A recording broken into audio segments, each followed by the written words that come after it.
So now we've got a liner in, got the hole shaped, we got photos of that, but underneath the liner we have this felt here.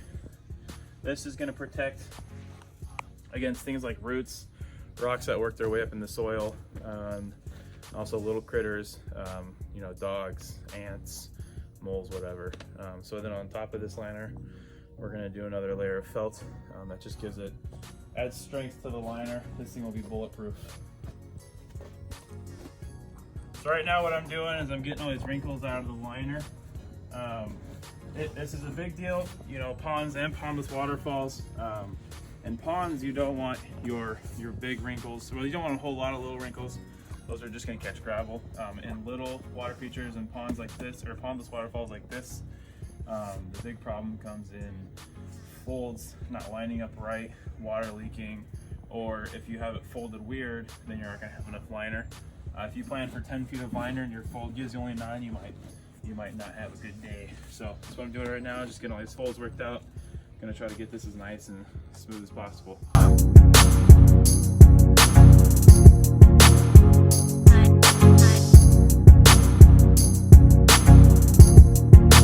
So we've got our shells cut now. You can kind of see very clear platforms leading into our basin down here. What this allows us to do is have just a nice wide open area to set our rock. And then once we have our frame rock set, then what we'll do is we'll go through and backfill it, get the liner pinched up to the rock with dirt. That gives us a really nice tight seal around the outsides. We don't lose a lot of water that way. And it just gives us a really big quality waterfall.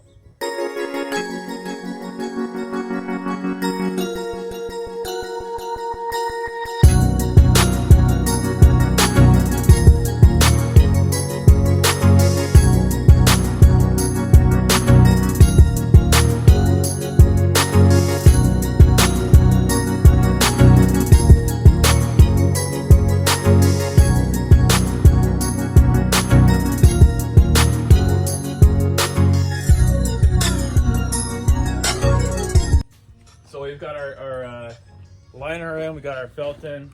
I talked a bit earlier about how the liner keeps, or the liner sandwich keeps the liner from sort of, you know, flexing and keeps the tension off the liner. So now we're just setting our rocks in, creating our sort of framing for the waterfalls.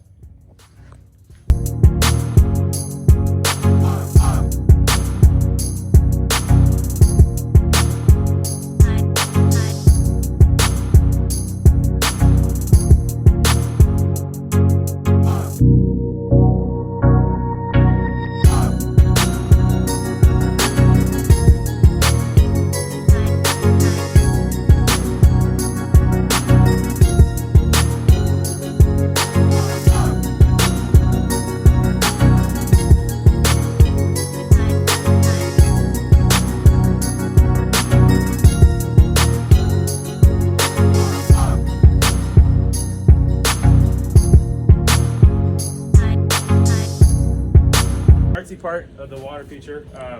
This is where we actually give the character, or the water feature life, give it character, give it its sound and its depth. So you can see it right here, just kind of a small example.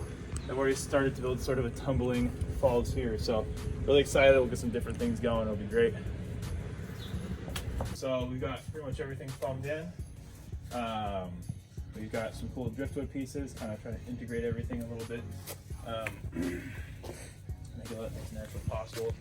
You can see at the top there, still kind of have to dress that up a little bit, but we've got our sort of more natural falls, not biological. Got cool falls up there, cool babbling brook type falls in the middle there, and then a spillway here at the bottom. Just get a couple different types of flow going on. So yeah, it's coming together pretty sweet, I think. Next step will be wait until the foam dries. Pretty fun step. And then you know, go through and kind of decorate it with this 1 to 4 inch stuff we have done here. It'll look pretty sweet when we're done.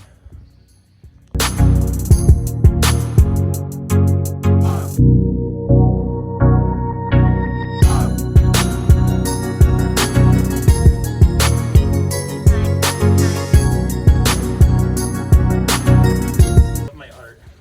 We love our art. Right now, I'm just making sure that this moss takes fruit.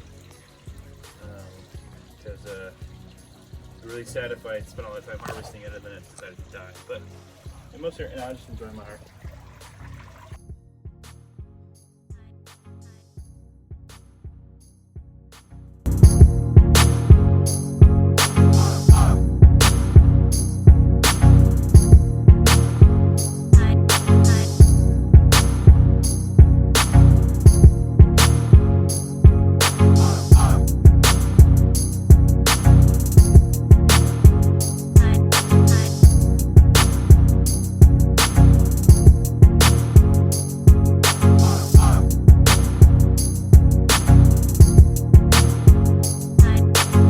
So I finally got this Pondless waterfall all finished up here. You can already kind of hear it in the background.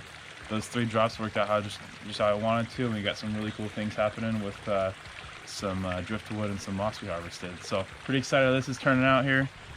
We got everything to go together how we wanted it to. Only had to foam twice, and you can see how it turned out. It turned out really great, I think. How the water just caresses that log there up at the top. We got the colors of green popping here and there, 3 different shades, a little bit of natural vegetation to really make this thing just so great.